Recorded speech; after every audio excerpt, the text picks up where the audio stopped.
Making concrete offers. In her podcast Happier, Gretchen Ruben looks to her listeners and guests for happiness hacks to help us all lead lives that are, happier. Depending on your mood when you read or hear this, a happiness hack may sound like either a great idea or a trite triviality. Please be assured that Gretchen Ruben does not presume that all problems, issues and concerns may be solved by one little life change. However, she does propose that those little changes suggested by her listeners may go some way to initiating a culture of development, change and growth within individuals, families and workplaces. With all those caveats and the promise that the podcast is free and I'm not on commission, I'd like to share with you one such suggestion that struck a chord with me, and perhaps with you too.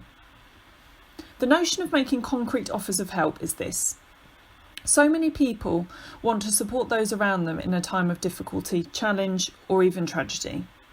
This desire to help is human, wonderful, and reassuring.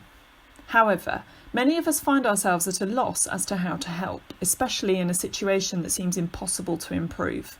So we invariably end up saying words to the effect of, "Let me know if there's anything I can do." This is so well meant, and most people who say it probably do mean that they would help if they were asked. But if you've ever been in the midst of a crisis, you'll know that the very thought of finding something for that person to do to help and then getting back to them is exhausting. Making concrete offers, therefore, takes that pressure off the receiver of help.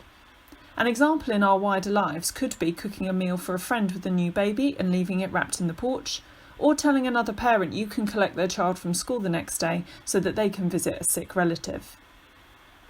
Gretchen Ruben's sister mentioned how one year she was struggling and Gretchen did her Christmas shopping for her. A huge gift from one sister to another, but such an act of kindness in a moment of challenge. For us in schools, our challenge is to look at those around us and look for the moments when our colleagues are struggling. We will all have seen many extraordinary acts of kindness take place, but there will also be many, many more that we never see, as they are completed quietly and without fuss. Here are some ways we can make concrete offers of help to those around us and avoid the "let me know if I can help" trap. If someone has returned from being unwell, they are rarely back at their best. Tell them you'll cover their duty that day so they can stay inside in the warm. Look ahead in the schedule. If a departmental review is coming up for a colleague, offer to cover their detention slot so that they can prepare. Cover a lesson for someone to allow them time to get their head straight. Bring them a tea or coffee at the start or the end of the day. Bake a cake or buy them some flowers, any small token that shows you're thinking of them. Help them to their car with bags of books. Offer an NQT a slot when you can talk them through their first set of reports or any other task you know they won't have done before. Share an assessment sheet, report comment bank, Christmas quiz, or anything else you have made that might stop others from reinventing the wheel when they're pressed for time.